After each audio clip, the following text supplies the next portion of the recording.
রাষ্ট্র থেকে যে আবার তার জনগণ নানানভাবে বিচ্ছিন্ন হয়ে পড়ছে এবং রাষ্ট্র যে আসলে কিছু কিছু গোষ্ঠীর মধ্যে সীমাবদ্ধ হয়ে পড়ছে, এটাই আসলে আমি বলতে পারি যে এই অন্তর্বর্তীকালীন সরকারের একটা বড় ব্যর্থতা। সে অ্যাকোমোডেট করতে পারেনি। আপনি রিক্সাওয়ালাদের দিকে যদি তাকাই, রিক্সাওয়ালারা যেভাবে আসলে আমাদের সাপোর্ট করেছে, রিক্সাওয়ালারা দেখা যাচ্ছে বিনা টাকায় বিনা পয়সায় দেখা যাচ্ছে যাত্রীদেরকে গুলির মাঝখানে তারা নিয়ে যাচ্ছে, জীবন বাজি রেখে তারা কিন্তু হসপিটালে আনা নেওয়া করছে। এই এবং আমার মনে আছে যখন আগস্ট মাসে অভ্যুত্থানের পর রিক্সাওয়ালাদের একটা দাবিনামা ছিল। তো এটা খুবই ইন্টারেস্টিং যে রিক্সাওয়ালাদের একটা ফোরাম, তারা 10 দফা একটা দাবি দেয়। তো দাবির একটা অংশ ছিল যে রাষ্ট্র বিনির্মাণের কাজে রিক্সা শ্রমিকদের অংশগ্রহণ চাই। তো এটা আমার এখনো পর্যন্ত মনে আছে, কারণ রিক্সাওয়ালা রাষ্ট্রের যে রিক্সা চালায় উনিও কিন্তু জীবনের প্রথমবারের মতো ওই বিষয়টা অনুভব করতে পেরেছিল যে এই রাষ্ট্রটা আমার, এবং এটা যে বিনির্মাণ হবে সেটাতে আমারও ভূমিকা রাখার সুযোগ আছে। কিন্তু আমরা অনবরত আজকে 8 মাস এসে দেখলাম যে ওই রিক্সাওয়ালার কিন্তু এখন আর কোনো চাওয়া পাওয়া নাই, বা তার আর বলার কিছুই নেই। তো এই যে রাষ্ট্র থেকে যে আবার তার জনগণ নানানভাবে বিচ্ছিন্ন হয়ে পড়ছে এবং রাষ্ট্র যে আসলে কিছু কিছু গোষ্ঠীর মধ্যে সীমাবদ্ধ হয়ে পড়ছে, এটাই আসলে আমি বলতে পারি যে এই অন্তর্বর্তীকালীন সরকারের একটা বড় ব্যর্থতা। সে অ্যাকোমোডেট করতে পারেনি, এবং সে অ্যাকোমোডেশনটা করতে না পারার দায়ভার আমরা অনেক সময় দিচ্ছি ছাত্রদের, অনেক সময় দিচ্ছি পলিটিক্যাল পার্টিদের। কিন্তু এটা কারোরই, আমি মনে করি না যে এটা আসলে কারোরই একার দায়, কারণ আমরা সবাই দিন শেষে মানুষ। এবং 5 আগস্টে কেউ ভাবেনি, মির্জা ফখরুল ইসলাম আলমগীরও ভাবেনি, আমি উমামা ফাতেমাও ভাবিনি যে আজকেই শেখ হাসিনা পতন হবে। আমরা ভেবেছিলাম যে আরও অনেক ব্লাডশেড বাকি আছে, আরও অনেক পথ হাঁটতে হবে, এরপর গিয়ে হয়তো আমরা দেখব যে একদিন শেখ হাসিনা এবং টিভি স্টলে ভাসতেছে যে শেখ হাসিনা ক্ষমতা হস্তান্তর করছেন বা শেখ হাসিনা প্রধানমন্ত্রী পদ থেকে পদত্যাগ করেছেন। তো 5 আগস্টে যে অভূতপূর্ব ঘটনা বাংলাদেশে হয়েছে, আমরা ডকুমেন্টারিতেই দেখলাম যে অভূতপূর্ব একটা ঘটনা বাংলাদেশে হয়েছে। নো ওয়ান কুড হ্যাভ ইমেজিনড যে এই দেশে এই জিনিসটা সম্ভব ছিল। তো ওইটা তো একটা ধ্বংসাবশেষ, যেখানে ইকারাসের ডানা মতো মানে ডানা মেলে একটা, যেটা আমরা দেখেছি ইকারাসের মতো ডানা মেলে একটা পাখি ওই ধ্বংসাবশেষ থেকে উঠে এসেছে। তো আমরা ছোটবেলায় যখন গ্রিক ছোট গল্পগুলো পড়তাম, তো ওখানে ইকারাসের ডানার কথা বলা ছিল, তারপর ফিনিক্স পাখির কথা বলা ছিল যে ফিনিক্স পাখি হচ্ছে ধ্বংসাবশেষ থেকে কিভাবে আগুনের মতো ফুলকি নিয়ে সে হচ্ছে উপরে মানে ডানা মেলে উঠে যায় উপরে স্বর্গের দিকে যেতে থাকে, এবং সে মানে তাকে কি জানি দেবতা বলে, আমি ভুলে গেছি।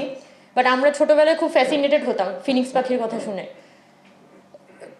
মানে এই যে বাংলাদেশ যেরকম ফিনিক্স পাখির মতো সে যে ধ্বংসাবশেষ থেকে এরকম আগুনের ফুলকি ছড়িয়ে এসে যে উড়ে আসলো, এটা কিন্তু 5 আগস্ট হয়েছে এবং এই দেশের জনগণ পেরেছে, এবং সেই জনগণ একটা নতুন রাষ্ট্রের জন্ম দিয়েছে।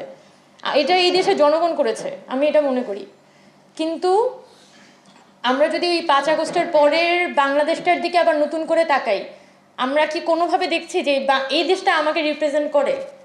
আমি কি এখন যখন উপদেষ্টাদের দিকে তাকাই, আমি কি ওকে দেখে মনে করতে পারি যে হ্যাঁ উনি আমার রিপ্রেজেন্ট করে? আমি তো মনে করতে পারি না। আমি অভ্যুত্থানে খুবই সামনের দিকে নেতৃত্ব ছিলাম, কিন্তু আমি অনুভূতিটা আসলেই পাই না। আমার মনে হয় যেন খুবই বিচ্ছিন্ন, ওরা অনেক দূরে, আর আমি মনে হয় অনেক মানে তাদের সাথে আমাদের একটা পাহাড় সম দূরত্ব তৈরি হয়ে গেছে। তো বিষয়গুলো তো শুধুমাত্র নির্বাচন না, বিষয়গুলো শুধুমাত্র সংস্কার না, বিষয়গুলো হচ্ছে রাষ্ট্রের সাথে তার জনগণ যে বিচ্ছিন্ন হয়ে পড়ছে, এটাকে আমি আবার কি প্রক্রিয়ার মধ্যে অ্যাকোমোডেট করব? বাংলাদেশের কোনো জনগণ, আমি নিজেও জনগণ, আমি যাদের সাথে কথা বলি কেউই মনে করে না যে নির্বাচন দিয়ে আসলে জনগণ রাষ্ট্রের মধ্যে অ্যাকোমোডেট হতে পারবে। এটার একটা সেন্ট্রাল ফিলোসফিরই একটা বড় ধরনের অভাব। যারা হুট করে উপদেষ্টা হয়ে গেলেন তারাও জানেন না যে তারা আসলে কিভাবে এটাকে অ্যাকোমোডেট করবেন। যে জনগণ হচ্ছে হুট করে স্বাধীনতা পেয়ে গেল, তারাও জানে না যে কিভাবে করে এটা অ্যাকোমোডেট করবে, তারা আসলে অ্যাকোমোডেট হবে। তো সবাই প্রথম 5-6 মাস তো আমরা দেখেছি যে খুবই হ্যাপহ্যাজার্ড, খুবই বিচ্ছিন্ন, সবাই যে যার মতো করে যাই মন চায় তাই করছে। এটা অবশ্যই স্বাধীনতার একটা বহিঃপ্রকাশ, কিন্তু আমাদের আরও সুসংগঠিত হতে হবে। এই বাংলাদেশটা আমি যদি মনে করি যে বাংলাদেশটার একটা গণতান্ত্রিক উত্তরণ দরকার, যেটা আমরা বলি যে বাংলাদেশটার কি দরকার, একটা গণতান্ত্রিক উত্তরণ দরকার, ডেমোক্রেটিক ট্রানজিশন। এই ডেমোক্রেটিক ট্রানজিশন তো শুধুমাত্র নির্বাচন না, এটার তো একটা প্রসেস আছে, মানে জনগণকে আসলে এই ডেমোক্রেটিক ট্রানজিশনের মধ্যে দিয়ে যেতে হবে। গত 54 বছরে 71 সালের পরে, আমি মনে করি ব্রিটিশার্সদের পরে তো পাকিস্তান 23 বছর এখানে ঠিকমতো কোনো ইলেকশন হয় নাই। এরপর সবাই ভেবেছিল যে 71-এর পরে মানুষ ভালোভাবে ভোট দিতে পারবে, কিন্তু 71-এর পরেও কিন্তু সেটা হয়নি। এখানে সরকার আসে, সরকার যায়, কিন্তু জনগণ তার মতো করে থেকে যায়। যেটা 1990 সালে যখন গণঅভ্যুত্থান হয়েছিল, ওই অভ্যুত্থানেও কিন্তু এই ধরনের একটা অ্যাসপাইরেশন ছিল যে হয়তো জনগণ আবার নতুন করে রাষ্ট্রের সাথে তার একটা সংযোগ খুঁজে পাবে এবং হয়তো এই প্রজন্মটা কিছু একটা উপহার দিতে পারবে। কিন্তু 90s-এর প্রজন্ম ফেল করে। এরপর 24-এ অভ্যুত্থান আসে এবং বাই দিস টাইম আমি আবার চোখের সামনে বিষয়গুলো দেখতে পাচ্ছি যে জনগণ আবার নানানভাবে বিচ্ছিন্ন হয়ে পড়ছে এবং পুরো রাষ্ট্রীয় ব্যবস্থাটা সেন্টার্ড হয়ে গেছে যে আমি সামান্য কিছু সংস্কার করব, লোক দেখানো কিছু বিচার করব এবং এরপর আমি নির্বাচন দিয়ে চলে যাব। অ্যান্ড দেন হোয়াট, মানে এই দেশটার কি হবে? এই যে মানুষগুলো রাস্তায় নামলো, তার অ্যাসপাইরেশনগুলোর কি হবে? এই যে মানে এই বিষয়গুলো নিয়ে আমি আসলে বর্তমানে খুবই চিন্তিত, এটাও বলতে পারেন। কারণ আমি চাই যে জনগণ আর রাষ্ট্র একাকার হয়ে যাক।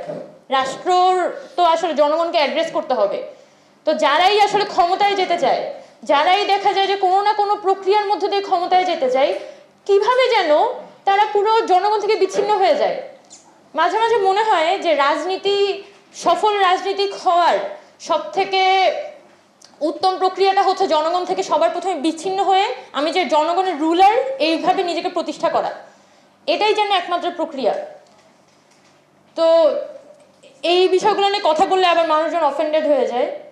তো আমার মনে হয় যে আমাদের আরো অনেক সময় লাগবে এবং ইন দ্য মিন টাইম কথাগুলো বলে যেতে হবে, কাজগুলো করে যেতে হবে। যা আমরা যেভাবে পারি, যেভাবে পারি সংগঠিত হওয়া, যেভাবে পারি আমাদের আমাদের যে ড্রিমগুলো সেগুলোকে আর সামনে আনা। যেমন আমি ঢাকা বিশ্ববিদ্যালয়ে বায়োকেমিস্ট্রি থেকে পড়াশোনা করেছি, তো আমি এই সময়গুলোতে একটু কাজ করার চেষ্টা করছিলাম যে আচ্ছা বাংলাদেশে বিজ্ঞান চর্চা নিয়ে কী করা যায়। মানে বাংলাদেশে একদমই স্কুল বা রুরাল লেভেল পর্যন্ত মানুষের পিছনে দৌড়াইছিল 4 আগস্ট 3 আগস্ট, সেই মানুষগুলো এখন এলাকায় কীভাবে ঘোরাঘুরি করে এবং অন্তর্বর্তীকালীন সরকার কী করে, এই কোয়েশ্চেনগুলো আরও অর্গানাইজডভাবে রেজ করতে হবে। এটা কোনো ব্যক্তির দায়িত্ব না, কোনো একক গোষ্ঠীর দায়িত্ব না, এটা আমাদের সকলকে সম্মিলিতভাবে রেজ করতে হবে এবং চাপ দিতে হবে যে আপনার এই দায়িত্ব নিয়ে আপনি আসছেন, এটা আপনার ইমানের অংশ। আপনি যদি এটা না পারেন তার মানে আপনার আসলে এখানে থাকারই কোনো অধিকার নাই। ওইভাবে আসলে অন্তর্বর্তীকালীন সরকারকে পুশ করতে হবে, না হলে আসলে এই বিচার আদায় করা সম্ভব না, আমি যা বুঝতে পারছি। সো আই জাস্ট হোপ যে এখানে আমরা সম্মিলিতভাবে অ্যাকশন নিতে পারবো, প্রপার অ্যাকশন নিতে পারবো এবং আমরা এই জুলাই আগস্ট মাসে আমরা যেভাবে দেখেছি যে ছাত্ররা জীবন বাজি রেখে তারা রাস্তায় ছিল, গার্মেন্টস শ্রমিকরা তারা সাভার আশুলিয়া অঞ্চলে তারা যেভাবে করে প্রতিরোধ গড়ে তুলেছিল, এই মানুষদের যে একটা আকাঙ্ক্ষা ছিল নতুন বাংলাদেশের, সেই আকাঙ্ক্ষাগুলোকে আমরা আরও বেটার ওয়েতে অ্যাড্রেস করতে পারবো এবং স্বপ্নগুলো আমরা ঘনীভূত করে আনতে পারবো, আমরা আরও বেশি মানুষের কাছে পৌঁছাতে পারবো এবং এই রাষ্ট্রটা যাতে জনগণের হয়, এই রাষ্ট্রটা আসলে আমাদের জনগণের করে তুলতে হবে, এটা আমাদের একটা গুরুদায়িত্ব।